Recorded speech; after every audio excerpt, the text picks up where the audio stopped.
Shalom, mengampuni atau melupakan. Ketika kita sedang marah atau kecewa terhadap seseorang, pasti kita pernah dinasehati oleh orang lain. Udah, kamu lupakan saja kesalahannya, gak usah diingat lagi.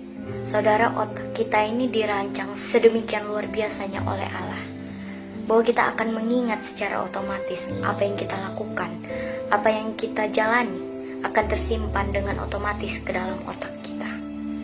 Lantas bagaimana dengan orang lain yang dengan gampangnya mengatakan, udah kita lupain aja kesalahan orang lain. Padahal itu di luar kendali kita. Firman Tuhan ternyata mengajarkan kita untuk tidak melupakan kesalahan orang lain. Tidak cukup kita mengampuni seseorang 1 kali, 2 kali, bahkan 7 kali seperti yang Petrus katakan kepada Yesus. Yesus berkata, 7 kali, 77 kali engkau harus mengampuni. Seperti yang tertulis pada Injil Matius, pasal yang ke-18 ayat yang ke-21 hingga yang ke-22. Dalam ayat ini yang pertama mau Yesus ajarkan kepada kita, bahwa kita mengampuni seseorang tanpa ada batasan. Kita lihat dari diri kita sendiri, seberapa berdosa kita kepada Tuhan. Setiap hari kita mendukakan hati Roh Kudus, kita mendukakan hati Tuhan Yesus, kita mendukakan hati Tuhan Allah kita sendiri. Tetapi Tuhan dengan kasih-Nya, ketika kita bilang, Tuhan ampuni saya, walaupun kita sering mengulangi perbuatan dosa kita, tetapi Tuhan terus mengampuni kita. Hal seperti ini seharusnya dapat menjadi contoh bagi kita.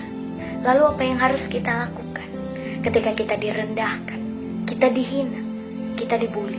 Saya teringat dengan sebuah cerita. Ada seorang pemuda yang berbeda pendapat dengan guru spiritualnya. Karena perbedaan pendapat ini, sang pemuda ini sangat marah. Dan ia mencaci maki guru spiritualnya ini. Ia keluarkan kata-kata kasar. Tapi apa? Guru spiritualnya ini hanya diam, tidak menjawab cacian dari pemuda ini. Setelah pemuda itu pergi, lalu murid yang lainnya melihat kejadian ini bertanya kepada guru mereka, Guru, kenapa engkau tidak membalas cacian pemuda tadi? Lalu guru ini pun menjawab, ketika seseorang memberikan sesuatu terhadap engkau dan engkau tidak menerima sesuatu tersebut, lantas milik siapa sesuatu ini? Lalu muridnya menjawab, tentu kembali menjadi milik si pemberi. Betul, begitu pula dengan makian pemuda tadi. Ketika saya tidak menerima makian pemuda tadi, maka makian tersebut akan kembali ke pemuda tersebut. Ketika kita disakiti, ketika kita dihina, kita dipandang rendah oleh seseorang, kita katakan, aku mengampuni engkau. Berbeda ketika kita melupakan kesalahan seseorang. Ketika sewaktu-waktu kita teringat kesalahan seseorang tersebut, kita akan marah, kita akan emosi kembali lagi terhadap seseorang tersebut. Tuhan Yesus bilang, engkau harus mengampuni tanpa ada batasan. Yang kedua yang Yesus ajarkan, bahwa kita mengampuni seseorang tanpa ada syarat. Seringkali seseorang memaafkan seseorang dengan syarat. Contoh, saya akan mengampuni engkau apabila engkau melakukan ini dan apabila engkau memberikan saya itu. Ingatkah saudara akan perbuatan dosa yang saudara lakukan terhadap Tuhan Allah? Tetapi Tuhan Allah dengan kasih-Nya terus mengampuni saudara tanpa ada syarat. Hal ini juga seharusnya yang kita lakukan terhadap orang lain. Kalau dia melukai saudara, ampuni secepatnya. Bahkan saudara diremehkan, dianggap tidak ada apa-apanya dibandingkan dia.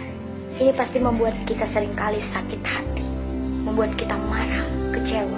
Tetapi Yesus bilang apa? Ampun. Yang ketiga yang mau Yesus ajarkan, bahwa kamu mengampuni seseorang sampai tuntas.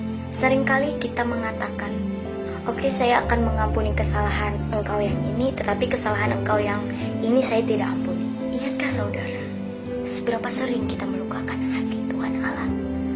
Semakin saudara ingat kepahitan seseorang terhadap saudara, kebencian saudara, maka semakin tersimpan di dalam hati saudara bencian, kekecewaan.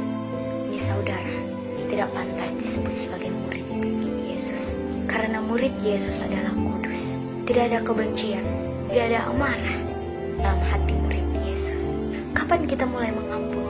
Tidak tunggu nanti, tidak tunggu besok, tetapi saat ini. Ampuni kesalahan orang, kesalahan kesalahan orang tuamu, kesalahan saudaramu, kesalahan temanmu, kesalahan orang sekitarmu yang membuat engkau sakit hati, yang membuat engkau kecewa.